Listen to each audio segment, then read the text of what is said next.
going on, everybody? This is dkdynamite, and apparently a new weapon is going to be coming to Blackout in a future update. So shout out to Josh Woocool. I'll have his Twitter down below in the description, and I'll put an image on screen of what his profile looks like. He's been going through the PC files of Black Ops 4 and compiling a lot of high-res images, graphics, and audio files, which are actually content that's either already in the game or content that is going to be coming to the game. So he's definitely been a reliable source in the past. I actually reported on some of his tweets in a recent video when he actually released the official logo for Infected and even had a high-res image of the Jane Doe skin in multiplayer attacking a recon. So obviously he's been posting things that haven't even come out yet, so I'm definitely not surprised about this content that I'm happy to be sharing with you guys today. So he found an audio file of the Shadow Man being hit by a Tempest. Now I'm going to play that audio for you guys right now.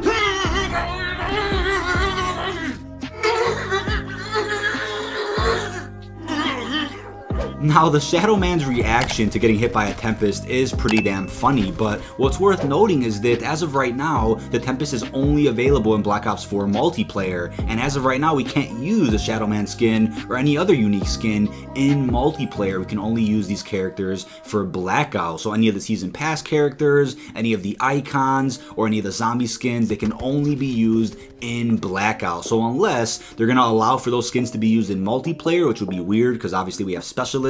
So what specialist would they have? Would they have like a blackjack ability where they take other people's specialists? Unless that happens, then that means the Tempest itself will be in Blackout at some point, and it's quite apparent that Treyarch definitely does enjoy adding these specialist weapons as bonuses into supply drops, into supply caches, and we might end up seeing the Tempest in the next operation for Blackout. Now, in terms of how good it'll be, that is definitely up for debate because the Sparrow is phenomenal and is absolutely mind-blowing within Blackout. Let that be on the core map or Alcatraz, it is devastating, but the War Machine itself is also a ton of fun to use. You can take out an entire squad and more just using that, but the Purifier was incredibly overpowered. It was easily the best specialist in Blackout when it was first added in, but it had to be nerfed because a lot of people were complaining about how powerful it was and how annoying it was to be killed by it. So you could expect the Tempest to probably get similar treatment to the Purifier since it's definitely pretty OP in multiplayer as it is, and as it was within Black Ops 3 as well. But as we heard from that quote, yes, the Shadow Man was being hit by a Tempest. He made a screeching noise,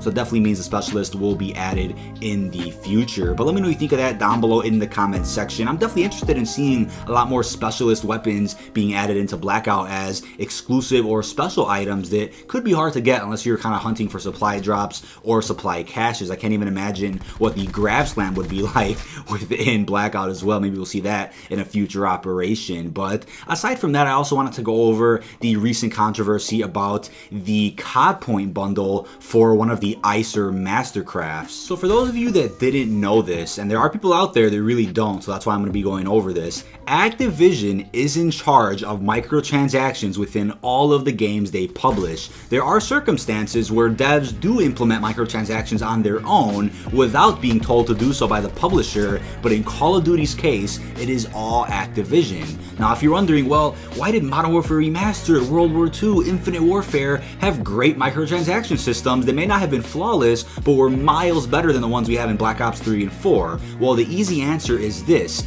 Black Ops 3 is the most successful Call of Duty of all time, not in terms of sales of the game itself, not in terms of reception and the quality of the game, but in terms of micro DLC. Not only did the supply drop system and the currency in that game make Activision, I believe, over $1 billion, if not more, but then Zombies Chronicles 2 came out and sold even more and is currently considered the most downloaded add-on in PlayStation history as of right now. So putting all those facts together, Treyarch obviously is the king here when it comes to microtransactions. Not that they created them, but when Activision puts these type of systems and microtransactions in a Treyarch Call of Duty, they sell the most. Activision sees that and tries to experiment with how far they can get with some of these microtransactions in multiplayer and Blackout and Zombies. They're essentially testing the waters to see how far they can really get and how much money they can actually earn by putting these things in a Treyarch Call of Duty.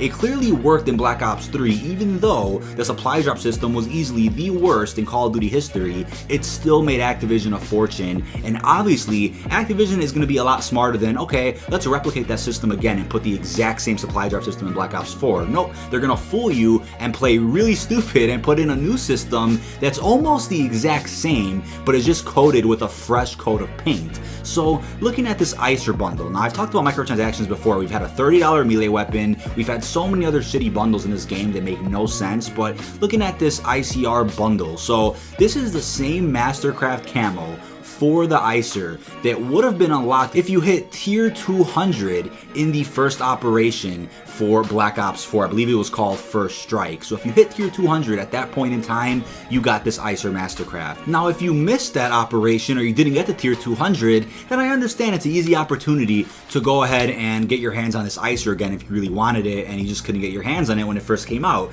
That's fine. So they go ahead and re-release it for 1,000 COD points. People will say, you know what, that's shitty, we all grinded for it, other people are going to be paying $10 for it, that's not really fair. And you know what, I definitely get your point, because yes, it takes time to grind for something while someone else is just going to go and sit behind a paywall, swipe their credit card, and boom, they can have that item in seconds versus spending weeks grinding out those tiers. I definitely get the frustration. Another similarity to that is with Blackout, how all of us had to grind for those specialists in Blackout, but all of a sudden Treyarch just made all the characters unlocked for free for everybody, and there is no reason as to why they had to do that, because the character items were just fine, but apparently Activision wasn't happy with the sales of some of the cosmetic skins for those specialists. And it makes sense, why would you pay money for a skin for a specialist you don't have unlocked in Blackout, because maybe you're not good enough to unlock the character item, maybe you're just not good enough to complete the challenge, and maybe you just don't see a point, and obviously wouldn't see a point in paying for a skin on a character that you can't unlock. That's common sense, and Activision said, you know what, just unlock them for free for everybody, which gives everybody the achievement for free as well if you're going for Platinum in Black Ops 4. That's what happened with that. So there's definitely a lot of similar situations going on with how Activision is handling Black Ops 4. So looking at this bundle, okay, you could disagree with it, okay? 1,000 COD points is ridiculous.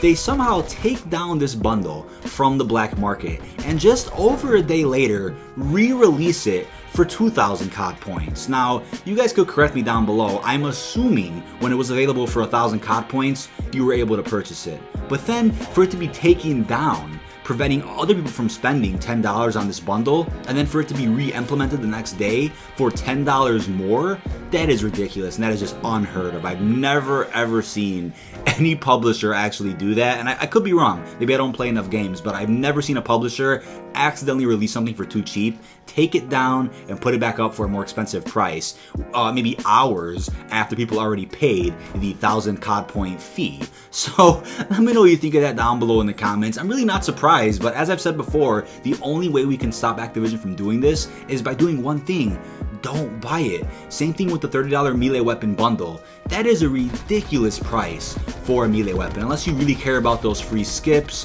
those extra tiers, those reserve crates. Unless you care about all of that in the $30 bundle, then it's whatever. It's still a lot of money, but some people could actually justify it by saying, you know what, I need the extra 10 tiers, I need the reserve crate, or whatever that may be. That's fine. But since not a lot of people bought that bundle, they then had to re-release the hammer in a new bundle that costs anywhere from 600 to 800 COD points, which to me is still a little expensive for a melee weapon, but is at least on par with prices we've paid in the past for other special orders that contain new characters in Blackout, Ultimus Richtofen, Ultimus Takiao, later for Misty. So you guys see where I'm getting at. Don't buy this bundle unless you really want this ICER Mastercraft, which to me isn't worth it for $20, then don't buy it. This is how we send the message to Activision that this is going too far, we don't want it, your microtransaction system sucks, and it needs to stop. But unfortunately, as some people can't agree with, this is only going to be happening in Treyarch Call of Duties. Sure, they'll test the limits with other developers' Call of Duties as well, Infinity Ward, Sledgehammer, Raven. Sure, they'll do do it. But when it comes to a Treyarch COD, they're really going to be testing the waters with as much as they possibly can, because they know if Black Ops is on the game itself, is on that case of the game that you're playing, it's going to sell. That's what they know, and it's based off numbers, not based on opinions or any other bullshit. It's based on the results that Black Ops 3 gave Activision. But that's about it. Be sure to like, comment, and subscribe. Check out links down below in the description. This has been dkdynamite, and peace out, everyone.